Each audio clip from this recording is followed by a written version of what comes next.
If you're doing cardio to lose fat, there's a good chance you're actually slowing things down, believe it or not. Today I'm going to go over the worst fat loss cardio mistakes you can make that'll hold you back and could be costing you an insane amount of progress. So let's dive in.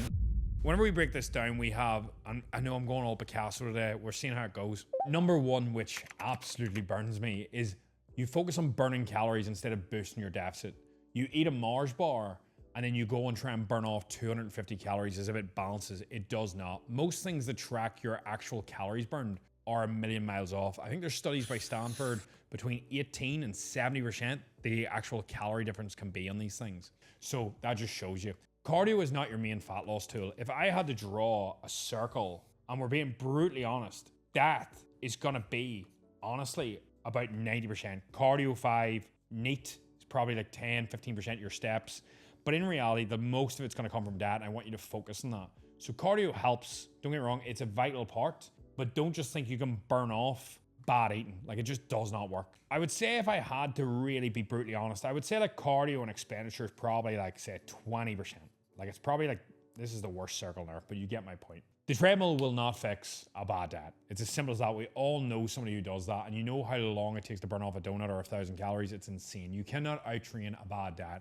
Because the reason I know this is true is because if you were to eat 500 calories, and I'll be very transparent, you were to eat 500 kcals, okay? And then you went on a run or whatever it took to burn 500 calories. It doesn't balance. Like, this is worthless. The burn is always a million miles off. And I think this idea of creates binging and restriction, or creates the idea that whenever you eat, you now need to balance it with exercise. It's a long-term recipe for disaster. Number two is gonna be HIIT. Now, I don't hate HIIT, I don't hate high rocks. Although this burns calories, I wanna highlight that LISS is gonna be better for you. LISS is low intensity, steady state. That's gonna be keeping your heart rate in like that zone 2. It's gonna feel like if you're taking an incline treadmill walk, you'd barely be able to hold a conversation, or on the Stairmaster. The reason that we wanna dive into HIIT is it is so intense that the fuel source that it uses is carbs, right? Unlike LISS. So when we use carbs, this is going to essentially take away from our lifts. So that's not going to benefit us with keeping muscle, keeping your performance maximum.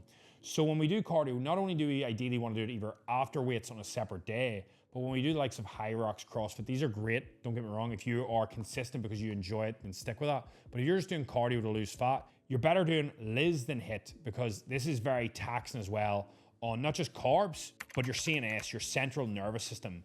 So remember, the more your CNS is affected, the more likely you're going to deload, the more fatiguing it's going to be, the harder it's going to make a diet on you, because a diet is already very tough.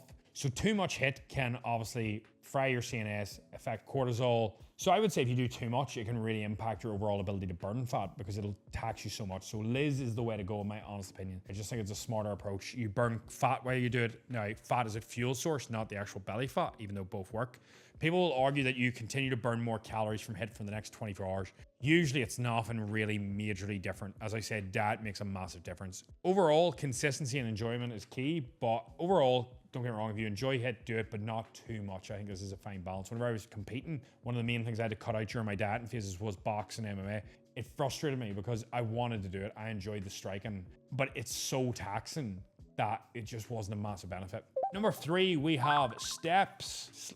Oh my God, I spelled steps wrong. Steps/NEAT, right? And when we break this down, this is more of a effect on your fat loss. So people underplay the difference this has. Not only when you walk longer do you live longer, but if I had to draw this as a representation, I would say this much of your fat loss adds up from NEAT, in my honest opinion. This would be cardio, and then this at the moment is still that, okay, just so you're aware. So remember, this is very, very important. Don't underestimate how much 10K steps will do for you. Lowers your blood pressure. I don't know anybody who regrets taking a walk, so I think it's super important. Next up, not overly need to draw on this, but doing cardio before your weights. As I said, if you do HIIT or any sort of cardio before your weights, you're going to notice that's going to affect your overall ability to train hard and keep your muscle, because if you're not able to keep your strength at least at baseline and starts dropping, that is a sign that you're clearly losing muscle during a dieting phase. So your calories are going way too low too fast. You're doing way too much activity, which is normally in the form of cardio. It's going to be one of them too.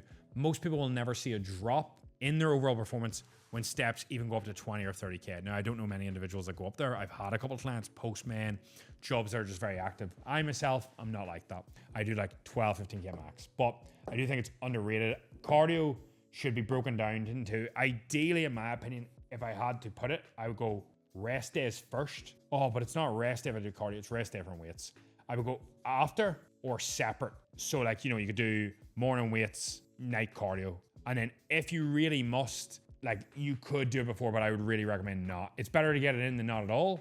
But in reality, I would recommend it like this, in that order. Rest, separate session, or after your weights in that priority. Boom. Now, the funny thing is about number 5 is not enjoying it. So this is funny because if you enjoy HIIT, you've sort of got me. Because if you cannot nail enjoyment, what I want you to realize is that you can never actually adhere, because if you don't enjoy something, you never do it. Like, and the thing is, you're never going to enjoy it at the start, but you will long term. So I want to highlight to you, if you enjoy a walk with friends, that's the cardio for you. If you enjoy a HIIT class, a high rocks CrossFit, that's the cardio for you. As long as you are consistent, because adhering is an enjoyment go hand in hand, are far more important than what's optimal. And this is why you need science and experience.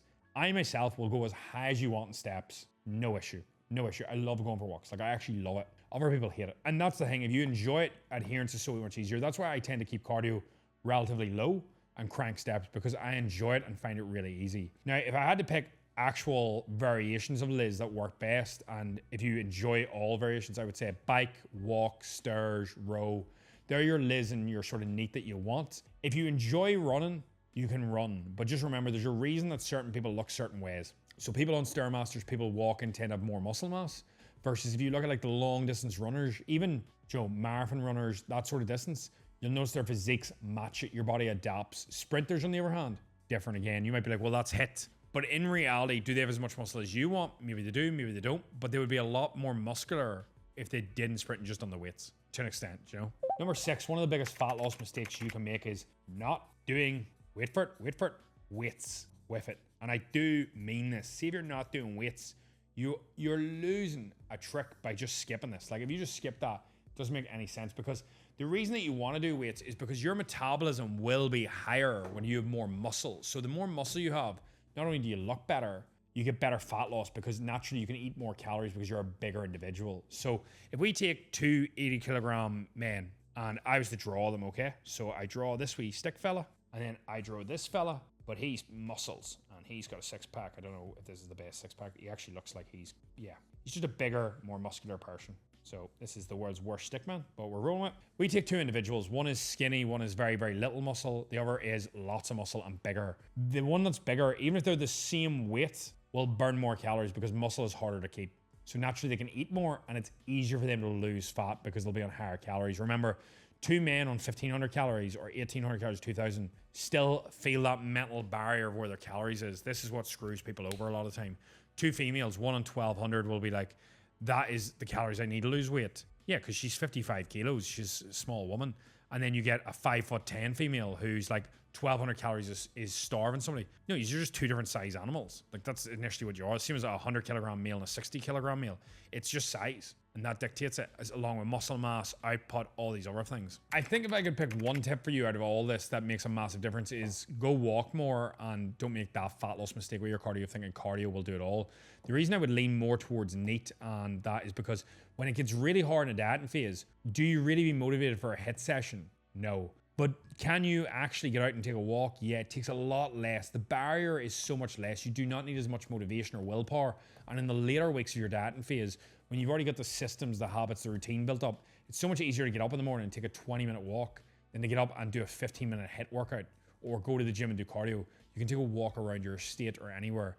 And this saves you time as well, because a lot of people don't have cardio equipment in their house. And I just think it's a really good routine for your headspace, because when you walk, name one person that regrets a walk. Your headspace is clear, you get downtime. It's just a great thing to do, and you can socialize a lot easier with it as well. Meeting friends for coffees and walks, building your life around it will make a massive difference. And that is the last thing I would say is don't get caught up in just doing cardio. Like, you just need to build like an active lifestyle. And if you can do that as your main tip for fat loss, in my opinion, that overrides everything to do with cardio tenfold, because I take a walk every Sunday with my family. Every Sunday we go for a walk. It's probably like 3,000-4,000 steps, not even long, it's like half an hour. But over time that adds up. If I ever need to clear my head, I go for a walk. If If I ever want to go to the coffee shop downtown, I take a walk. It's like 15 minutes each way. These small things make a massive difference. And if you can implement them small things like NEAT into your life and not make them over fat loss mistakes, which have cost me a lot of progress. I think one of the reasons I never built massive amounts of muscle was because I was doing all these HIIT workouts I saw people doing online saying that's how they built muscle. So I go do workouts and then do HIIT workouts at the end of my sessions, or do classes and all this stuff that doesn't really build muscle. Progressive overload with actually low sets, low reps to an extent will build your muscle because you're getting stronger, versus all these high rep circuits. All that doesn't make sense. Don't be doing, the last mistake I would say is don't be doing them high rep, low weight, body booty classes, whatever it is. That is not going to build your glutes. It's not going to burn the fat you want. And that's me being brutally honest. That's what I'm here for. If you want to hammer anything, please feel free to DM me. I'm always there. If you'd like to work with me or one of my team on a one-to-one basis, just click the link below, book a free game plan call, no pressure. And I would absolutely love for you to become part of the team and we can crush this and get your physique that you want. Absolutely pleasure as always. Thank you so much for your time. Like, share, subscribe. Hopefully that's been good. Big love. I'll see you in the next one.